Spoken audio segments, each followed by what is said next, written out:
개우사라고 하는 작품 인물관계도 먼저 정리해봅시다. 자, 그러면 여기에서는요, 주인공이 바로 무숙이라고 하는 남자예요. 자, 그러면 이 무숙이라고 하는 인물은 어떤 인물이냐면 바로 왈자입니다. 왈자. 자, 그러면 이 왈자라고 하는 게 어떤 거냐면요, 조선 후기 때 경제력을 바탕으로 해서 유흥을 주도했던 그런 무리들이에요. 자, 그래서 이 무숙이라고 하는 인물은 어떤 인물이냐면 방탕하고요. 방탕하고, 그리고 재산을 다 재산 탕진하고, 그러다가 아내들에 의해서 개과천선하게 되는 그런 인물입니다. 자, 그러면 우리 아까 아내들이라고 했거든요. 일단 무숙이의 원래 처는 이름은 안 나오고요. 우리 무숙아내라고 나올 거예요. 무숙아내. 자, 그러면 이 무숙아내라고 하는 사람은 바로 아주 어진 그런 성품을 가지고 있는 인물이고, 자, 무숙이가 아까 왈자라고 했잖아요. 유흥을 주도한다고 했어요. 그래서 딱 마지막으로 놀자 해서 누구를 만나냐면 기생입니다. 의양이에요. 의양이라고 하는 기생을 만날 거예요. 그래서 의양이는 기생입니다. 자, 그러면 이 의양이는 어떤 성격을 가지고 있냐면 능동적인 성격을 가지고 있어요. 자, 그러면 왜 능동적이냐면 무숙이가 의양이를 기생신분에서 벗어나게 해주거든요. 그러면 어떻게 벗어나게 해주냐면 바로 돈으로 해결합니다. 그래서 의양이를 자기의 첩으로 받아들이게 되는데, 의양이는 자기의 남편인 무숙이가 재산 탕진하고 방탕하고 이런 모습을 보고 견딜 수가 없는 거예요. 그래서 어떻게 하냐면 무숙 아내에게 편지를 보냅니다. 편지를 보내서 우리 이렇게 해서 얘 좀 고쳐보자. 이 행동들을 조금 고쳐보자 라고 해서 도모하게 됩니다. 그래서 계교를 짜고 둘이 같이 도모해서 어떻게 할 거냐면 잘못을 일깨우려고 합니다. 잘못을 일깨워준다.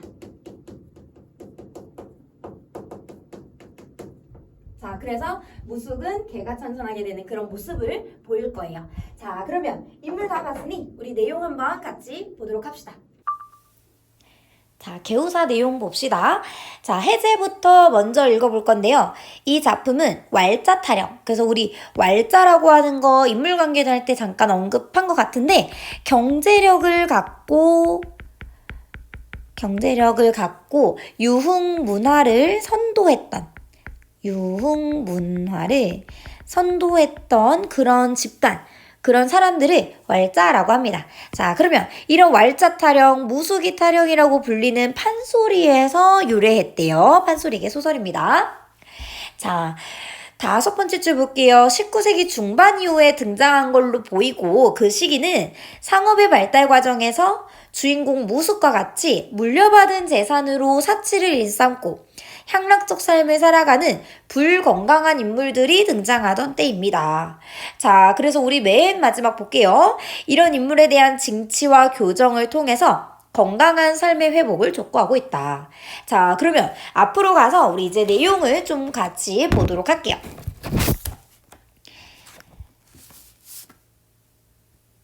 자, 일단 우리 여러분 제목을 먼저 좀 볼까요? 제목을 제가 인물관계도 할 때 정리를 했는지 기억이 안 나서 한번 다시 정리를 할게요. 자, 개우사인데 우리 개자는 가르침을 준다, 깨우침을 준다 이런 뜻이고, 우는 버두자예요. 그래서 벗을 깨우치는 이야기 이란 뜻입니다. 자, 그러면 우리 여기에서 벗은 누가 될 거냐면 바로 무숙이가 될 거예요. 무숙이 벗을 깨우친다 라고 했는데, 우리 여러분 인물관계도 할 때 설명했지만 이 깨우침을 주는, 계략을 꾸며서 깨우침을 주는 게 바로 아내들이라고 했거든요. 자, 근데 왜 제목이 이렇게 된 거냐면 그 무숙이의 아내들, 우리 여기에서는 의양이죠, 의양이. 그 의양이가 무숙이의 친구들을 섭외를 해가지고 그 친구들과 같이 깨우침을 줄 거예요. 그래서 친구들이 깨우친다라는 의미를 가지고 있습니다. 그래서 요거요, 무숙이의 친구들과 그리고 의양이의 입장이라고 생각해 주시면 됩니다. 자, 그러면 1번. 의향이의 맑은 마음, 무숙의 고집이. 자, 그러면 이 고집은 방탕한 생활을 계속하려는 그 고집이에요. 자기한테 재앙이 될 거를 알고 탄식 끝에 편지 한 통을 씁니다. 자, 그러면 이 편지는요, 지금 누가 쓸 거냐면 바로 의향이가 무숙 아내한테 쓸 거예요. 자, 그러면 어떤 내용을 담고 있냐면 바로 무숙의 개과천선을 위해서 우리가 개교를 짭시다. 그래서 그 개교를 도모하는 그런 내용이에요. 자, 그러면 이 편지 한 통을 써가지고 두 번째 줄 무숙의 아내에게 붙여 껐다. 자, 그러면 우리 지금 이게 판소리기의 소설이라고 했어요. 그래서 판소리 사설의 문체가 드러납니다. 그래서 구어체, 말하는 어투인 구어체가 드러나죠. 자, 무숙의 아내가 당황을 해요. 왜냐면 자기 남편의 첩이 보낸 편지잖아요. 그래서 그거를 읽어봅니다. 편지 내용은 바로 이러해요. 한자 그러를 개동 아기씨 전에 올립니다. 자, 그러면 이 개동 아기씨가 바로 무숙 아내예요. 자, 올리옵나이다, 문안드립니다 라고 해서 여러분 지금 첩인 의향이가 무숙 아내를 엄청 공경하는 공경하는 태도가 여기에 드러나죠. 엎드려 깊이 생각한데 아기씨께서는 봄 기운이 창창한데 기운이 안녕하신지 걱정합니다. 자, 불초한 의향이는 자, 불초하다는 건 여러분 못나고 어리석다 이런 뜻이에요. 못나고 어리석은 의향이라고 해서 지금 자기는 낮추고 있죠. 자, 지방의 천기로서, 천한 기생으로서 약방에 잡혀와서 관아에서 일하였는데 어쩌다가 군자의 사랑을 입어서 첩이 되었다. 남편으로 섬기고자 했다. 자, 그러나 서방님이 자, 수양은 모르시고 날마다 어그러지고 사납게 굴면서 주색에 빠져서 주색, 술이랑 색, 예쁜 여자들 그래서 술과 여자들에 빠져서 가산을 돌보지 아니하니 불과 1년 만에 천금만재를 모두 탕진하고 돈을 다 탕진한 거예요. 마침내 죽을 곳에 빠질 지경에 되었습니다. 그래서 죽을 위기가 되었다. 자, 그러면 지금 이 부분은 무숙이의 방탕한 생활에 대해서 쭉 이야기하는 부분이죠. 자, 위로는 조상 제사를 보전치 못하고 그 다음은 아기씨 목숨과 어린 자식을 맡길 곳 없는 지경에 이르면 패가 망신한 것은 이 의향이 때문이라고 온갖 누명을 쓰고 구설에 오를 것이니 이 안이 원통하오. 자, 그러면 우리 지금 이 부분이 바로 자기가 편지를 쓰고 있는 그 이유 첫 번째가 드러나는 부분이에요. 자, 만약에 자기 때문에 이 집안이 망했다라는 소문이 돌면 자기만 이런 누명을 쓰고 구설수에 오르는 거잖아요. 그래서 자신에 대한 평가를 걱정하기 때문입니다. 자신에 대한 평가를 걱정해서. 자, 그리고 아무리 생각해도 서방님 허랑한 심사가 여기부터 형광펜에 칠게요. 잡을 길이 없사온데 세상에 온갖 고생, 치사한 일, 부끄러움, 이 부끄러움 등을 많이 당하고 배고파 한심하고 몸이 추워서 서러우면 그제서야 뉘우치게 되지 않을까? 그제서야 후회하고 반성하지 않을까라고 생각한다는 거예요. 그래서 이유 두 번째는 바로 무숙이가 이런 일을 겪게 해서 개과천선했으면 좋겠다. 개과천선을 위해서. 자, 그래서 편지에다가 이렇게 글을 썼어요. 무숙의 아내가 그 편지를 보면서 두 번째 줄 창기 중에 뛰어나고 점잖다, 의리도 있고 기특하다 칭찬하면서 편지를 써줄 거예요. 자, 그러면 여기 편지. 자, 이 편지는 지금 누가 쓰는 거냐면 바로 무숙이의 아내가 쓰는 거죠. 그래서 무숙 아내가 지금 의향이한테 편지를 쓰고 있습니다. 자, 그러면 내용은 그래, 너의 개교에 동의한다. 이런 내용이 될 거예요. 자, 그러면 편지 내용을 봅시다. 자, 6번 부분이에요. 편지를 보니 당신은 의향이 너는 의가 있는 사람이요 점장 기도하구려 라고 해서 지금 의향이를 칭찬하고 있죠. 자, 부의부강은 오륜 가운데 으뜸이라 근래 서방님이 열눈에 보는 바와 열 손가락에 가리키는 바가 엄한 건 줄 모르고. 자, 그럼 이거는 남들의 시선을 의미해요. 손짓과 그리고 눈짓. 이 시선들이 엄한 줄을 모르고 자포자기를 해서 사나운 사람들과 어울리고 다니면서 고집대로 일을 결정하니 처자와 가족들이 돌아갈 곳이 없는지라. 그러나 여자의 몸이 되어서 원한을 품고 애통해하는 거는 요즘 부녀자들이나 하는 요망한 일이다. 그래서 우리 지금 여기에서 무속 안에는요, 남성 중심의 가부장적 가치관을 가지고 있는 그런 여성이에요. 그래서 감히 여자가 자기 남편이 어떤 일을 하든 간에 거기다가 애통해하고 막 남편을 혼내기도 하고 이런 거는 요즘 부녀자들이나 하는 일이다 라고 하면서 그거에 대해서 옳지 않다고 생각을 합니다. 그쵸? 자, 장강은 백주와 같은 글로 절개를 지켰으며 반처별하는 사람은 남편에게 버림받아서 부채와 같이 쓸모 없어졌으나 원한이 없었는지라.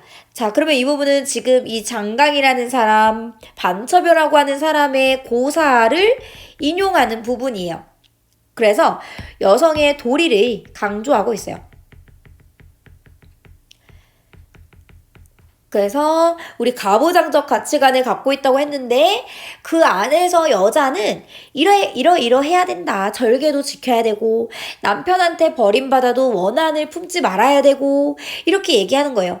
거기까지는 당치 못해도 내가 이런 장강이나 반처벽까지는 못 되더라도 장부의 몹쓸 일을 막아낼 방도가 없었대요. 자기는 아무 말도 못하고 있었다. 근데 평양집은 의향이에요. 의향이. 평양집은 어떤 사람이길래 일마다 옳게 하고 남의 마음을 내 마음을 어떻게 이렇게 이해를 잘해주냐. 만사를 능히 잘할 수 있을 것을 내 어찌 모르리요. 그래서 이 의향이에게 신뢰를 가지고 있다라는 것을 드러내요. 종사를 돌아보아 우리 장부를 건져내어주면 죽어서라도 운이에 보답하고 사당의 제사도 지내주겠대요. 이게 무슨 말이냐면 너가 죽고 나면 우리 집 사당에서 너의 제사도 지내줄게. 우리 집안의 일원으로 인정해줄게. 이렇게 얘기하는 부분이에요. 자, 수십 년 썩은 인의 간장 평양집이 헤아려서 매사를 세밀하게 도모함을 바란다. 그래서 도모에 나도 동의를 한다. 개교에 동의를 한다 라고 이야기를 했어요. 자, 의향이가 이 편지를 받고 눈물이 흘러요. 자, 그리고 우리 8번을 볼게요. 이날부터 막덕이와 자, 이 막덕이는 바로 개교를 실행하는 데 있어서 도와주는 인물이에요. 자, 무속의 행실을 고치려고 하고 있습니다. 자, 10번 볼게요. 의향이는 개교로 무속이를 일부러 무일푼으로 만들어요. 그리고 무속은 돈을 마련하기 위해서 자기의 장신구, 옷까지, 심지어 상투까지 베어서 팔게 됩니다. 이후 의향이는 거짓으로 무속의 친구, 이게 김별감이라는 사람인데 우리 친구까지 섭외해가지고 같이 개교를 짠다고 했잖아요. 이 무숙의 친구랑 일부러 바란다는 척을 하는 거예요. 애정행각을 벌여요. 화가 난 무숙이는 자신의 집으로 향한다. 자, 그러면 우리 11번부터예요. 자, 여기부터 지금 찾아간다. 여기까지 여기도 판소리 사설의 문체가 잘 드러나는 부분입니다. 그래서 음성상징어 드러날 거고요. 그래서 펄펄 요런 거 덜렁덜렁 요런 거. 그 다음에 두 번째 열거 하고 있어요. 열거. 그래서 우리 여기도 비슷한 문장 구조를 지금 반복하고 있습니다. 그래서 여기 더벅머리 누더기 펄펄 가래바지 다리 사이에 구멍 자국은 덜렁덜렁 이런 식으로 비슷한 문장 구조. 우리 3번 대구. 그 다음에 열거가 지금 이 무수기에 지금 얼굴이나 외양 같은 거, 이 외양을 열거하고 있어요. 그래서 여기 판소리 사설의 문체가 드러납니다. 자, 그러면 이런 모양새로 지금 집을 찾아간다. 남의 곁방에 있는 처자에 쏙 들어가서 볼 길이 없어서. 자, 그러면 이 부분 무슨 말이냐면 지금 아내하고 자식들이 집도 잃고 남의 집에 곁방살이를 하고 있어요. 그런 곁방살이를 하는 아내의 얼굴을 보기가 지금 부끄러운 거죠. 자, 굴뚝에다가 밑을 대고 동지 섣달 붉게 떨듯이. 그래서 붉게는 여러분 붉은 개를 의미해요. 붉은 개. 그래서 개 떨듯이 사지를 한 대 모으고 오동그리고 있으니 추워갖고 막 덜덜덜 떨고 있으니 천하 잡놈이 아닌가. 자, 그러면 여기도 서술자의 개입이 드러나죠.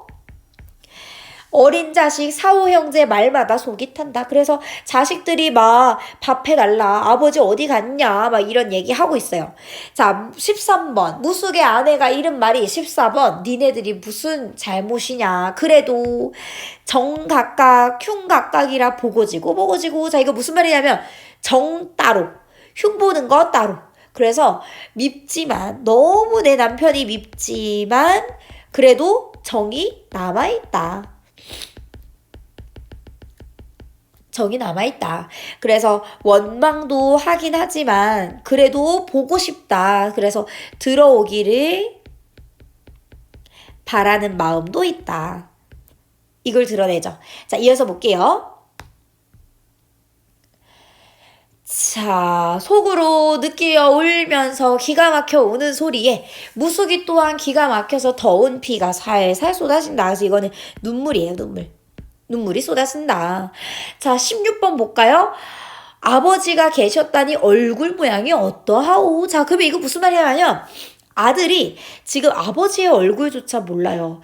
그러면 이거는 지금 무숙이가 집에 들어오지 않은 지가 아주 오래되었다라는 걸 드러내는 거죠. 그쵸? 자, 이어서 볼게요. 아까 잠깐 잤는데 아버지라 하는 어른이, 그래서 이거는 꿈에서예요. 꿈에서.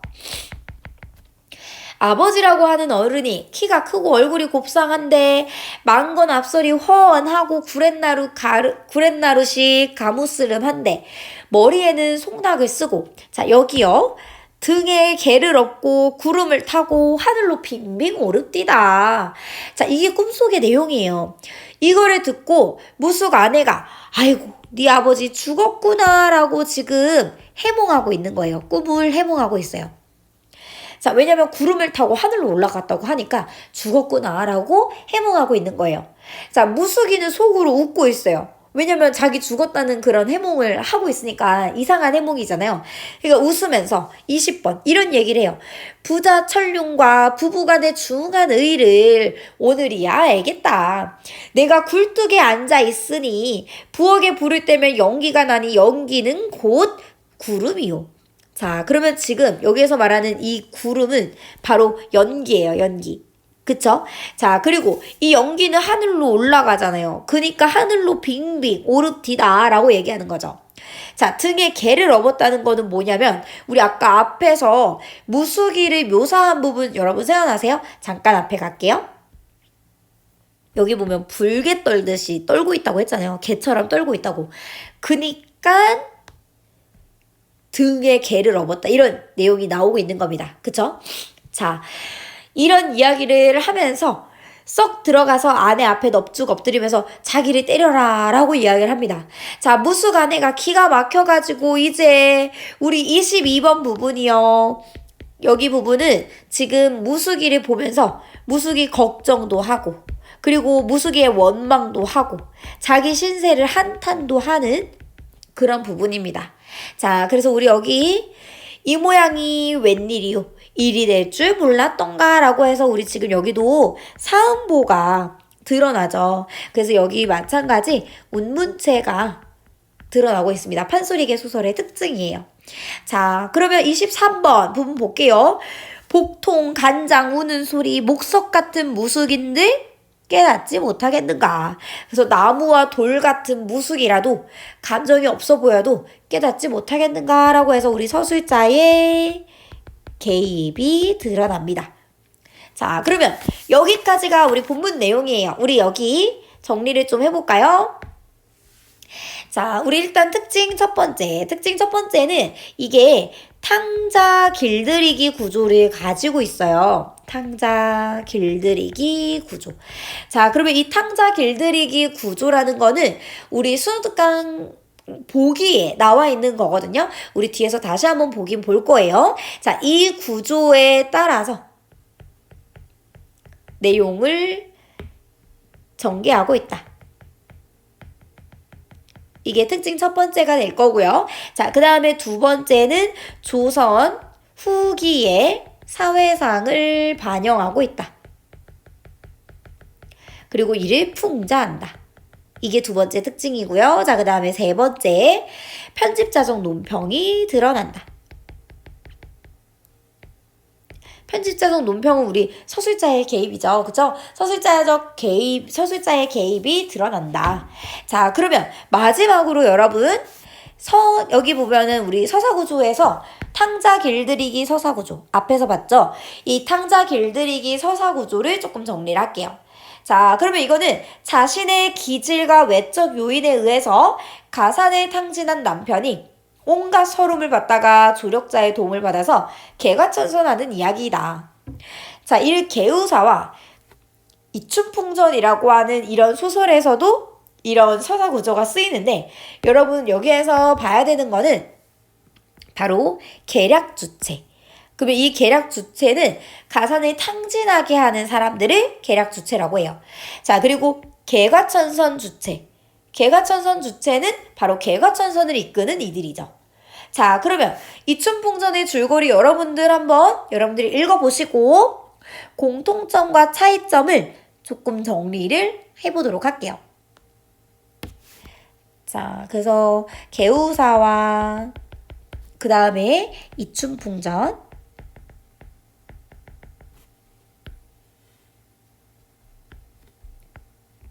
이렇게 정리를 해볼게요. 그래서 우리 공통점이랑 그 다음에 차이점이랑 이렇게 정리를 할게요. 자, 그러면 공통점 먼저 볼까요, 여러분? 자, 첫 번째. 남편은 어떤 인물이냐면 무숙이랑 이춘풍 모두 방탕한 인물이고요. 그리고 가산을 탕진하는 그런 인물들로 설정되어 있어요. 자, 그러면 아내는 어떤 사람이냐면요. 바로 어질고 현명하고 그리고 가게를 책임지는 남편이 집에 들어오지 않으니까 가게를 책임지는 그런 인물이에요. 자, 그 다음에 세 번째가 아까 말했던 이 탕자 길들이기 구조를 사용하고 있다. 둘 다 탕자 길들이기 구조를 사용한다. 자, 그러면 차이점을 볼까요? 자, 차이점 첫 번째. 자, 개우사에서도 기생이 나타나죠. 의향이잖아요. 이 의향이는 긍정적인 인물형입니다. 그쵸? 자, 이춘풍전 볼까요? 자, 이춘풍전에서 기생이는 추월이라고 하는 기생인데 추월이는 부정적으로 그려집니다. 자, 그리고 마지막 우리 두 번째예요. 자, 일단은 아까 우리 계략 주체랑 그 다음에 개과천선 주체 위에 보기에서 읽었었잖아요. 그러면 이 계략 주체와 개과천선 주체가 지금 계략 주체와 개과천선 주체가 어떤 사람들인지를 좀 정리할게요. 자, 개우사에서 계략 주체. 우리 계략 주체가 아까 가산을 탕진하게 하는 이들이라고 했잖아요. 가산을 탕진하게 하는 거 누구냐면 바로 의향이에요. 의향이. 자, 그러면 개과천선하게 이끄는 것도 여러분 의향이에요. 그러면 여기는 같죠. 그러면 이춘풍전을 봅시다. 자, 계략 주체, 가산을 탕진하게 하는 거는 추월이에요. 그래서 추월이가 그 돈을 다 뺐습니다. 개과천선 주체는 바로 춘풍이의 아내예요. 그러면 여기서는 계략 주체와 개가천선 주체가 다르죠. 다르고 그리고 이 두 인물은 심지어 갈등을 일으킬 거거든요. 그래서 우리 이렇게 차이점이 있습니다. 자, 그러면 여기까지 여러분 정리하고 우리 개우사는 내용을 다 본 것 같아요. 자, 여러분 열심히 공부하시고 여기서 마무리할게요. 안녕.